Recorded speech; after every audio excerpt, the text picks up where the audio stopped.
starts right now. And welcome to the New World Order. Now, that was the message from British Prime Minister Gordon Brown today, and that is our headline this Thursday night, day number 73 of false hope, loose change all around the globe. Now, President Obama met with world leaders today in London at the Gee Whiz, hey, how can we bilk the taxpayers just a little more G20 summit. Now, Mr. Obama said the meeting is a, quote, turning point as world leaders agreed on a framework for unprecedented steps to so-called restore economic growth. But here at home, well, people are not so convinced. In a brand new Fox News poll released today, 66% of Americans polled believe that the worst is still yet to come in the economic crisis, while only 27% think that the worst is behind us. Maybe that's because...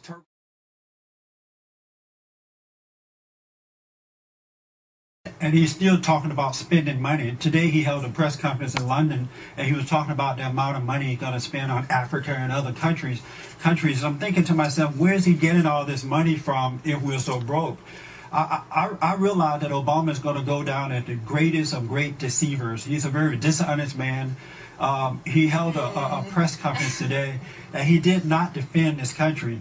We were accused, according to the report by the other so-called leaders, of causing this economic crisis. And Obama said, oh, we have to humble ourselves in America. Yeah, you're right.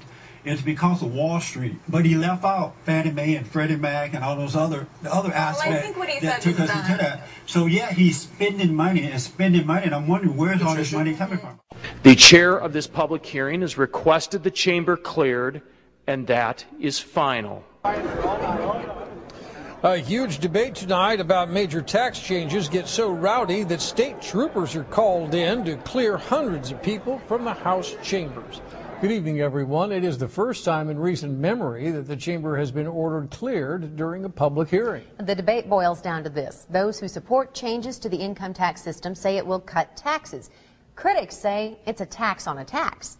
News Channel 8's Todd Magel just back from the State House tonight, and as we saw in the video, things got pretty out of control, Todd.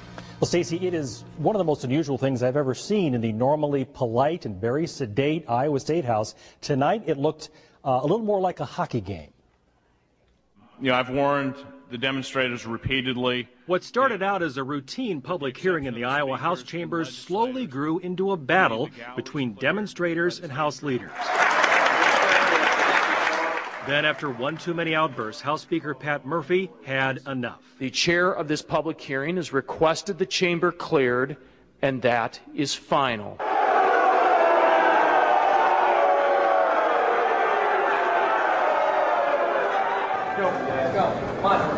Socialism! The majority in the audience is against a new bill that would eliminate the deductibility of federal taxes for Iowa taxpayers. Before the outburst, both sides lined up to either support the plan. The taxes for 2/3 of Iowans, and most of the rate reductions will benefit lower and middle income families. Or speak out against it. Bottom line, this tax on a tax plan will cost us jobs in Lynn County.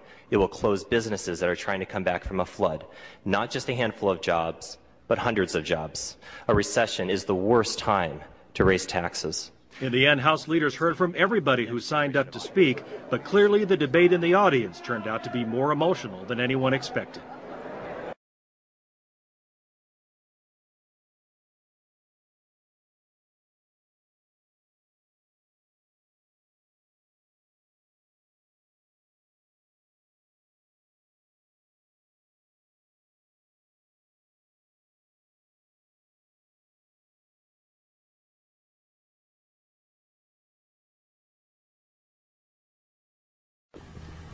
It's just the fact that we're reporting on that. So I want to be clear, the company isn't bad. They're allowed to be in business and sell this to the government. In the past, we would see articles about 1 million body bags ordered by FEMA, or 300,000 plastic coffins ordered by Homeland Security.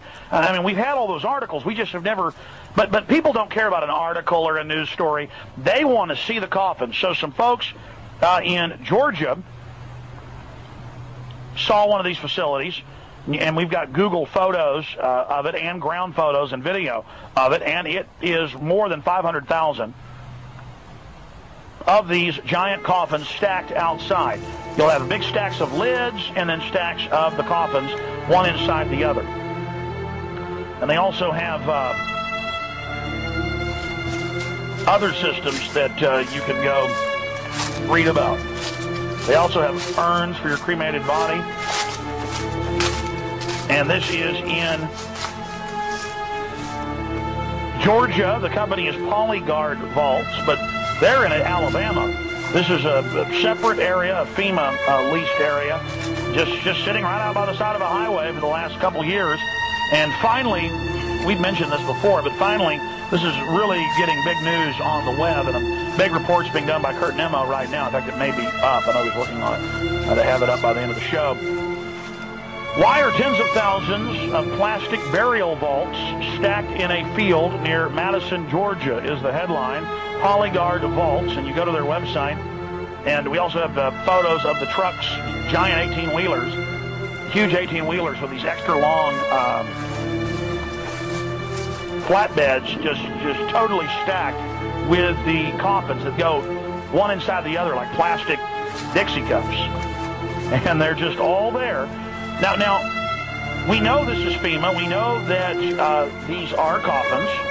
Some people are debating that because we have all the news articles where it says FEMA's ordered coffins and body bags by the millions. This is just one stockpile just a few miles away from the Atlanta airport, which is the largest airport in the United States. So you can go there and look at these. Now, FEMA and the CDC say that they're, by the way, this is nearby the CDC, Centers for Disease Control. They say that they're only doing this in case there's a mass biological outbreak. You've just got to remember that it's the government, the criminals that have hijacked our government, their National Security Act of 47, who fully took over when they killed President Kennedy in '63, and now under PDD 51 openly says that the White House is a dictatorship and that Congress has no authority.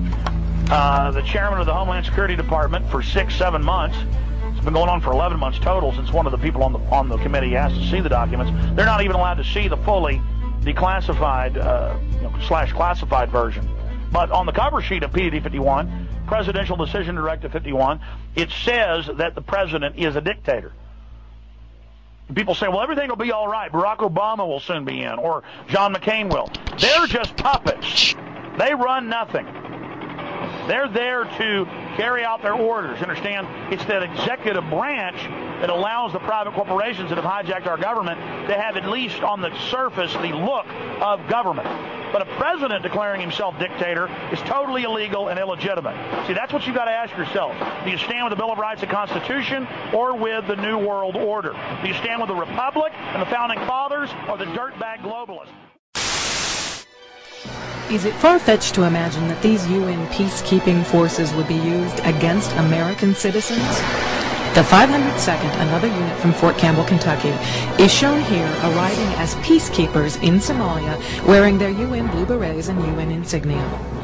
Shortly thereafter, this same unit, the 502nd, was in Arkansas practicing house-to-house searches and seizures in a joint UN training mission called Agile Provider in the spring of 1994. Agile Provider involved 44,000 UN troops, including troops from France and the Netherlands, training in the states of Georgia, North and South Carolina, Arkansas, and Tennessee. Yes, UN troops have been trained in this country in the past, but not in brigade strengths and not in domestic support house-to-house searches and seizures. Many of our congressmen deny that UN troops are being trained in this country at all. But as you can see in these clips from Fort Chaffee, Arkansas, Germans were training here last spring. Das ist die Baracke 1660, die da den Rundenzug UN training has become so widespread that many of the newspapers around the country have had at least one such story.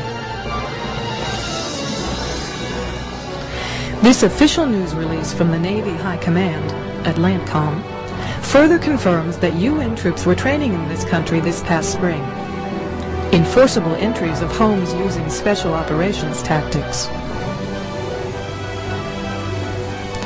News releases from around the country speak of law enforcement and military training together for so-called terrorist suppression involving attacks on civilian facilities.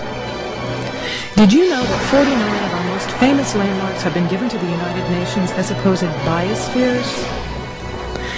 Yet many of these supposed biospheres are located outside military facilities and are used for covert UN military special operations training areas. On the border between the U.S. and Canada, we see the UN flag flying between the U.S. and Canadian flags. Throughout cities in America, UN flags are popping up outside government buildings. But perhaps most disturbing was this letter received by New American Magazine detailing a survey given to Marines at 29 Palms Base. We confirmed this survey was given to Army Special Operations recruits. The survey asked troops whether they would swear to the following code. I am a United Nations fighting person. I serve in the forces which maintain world peace and every nation's way of life. I am prepared to give my life in their defense. This survey also asked if these U.S. military men would fire upon U.S. citizens who refuse or resist confiscation of firearms banned by the U.S. government. Fire upon U.S. citizens who refuse or resist confiscation of firearms banned by the U.S. government.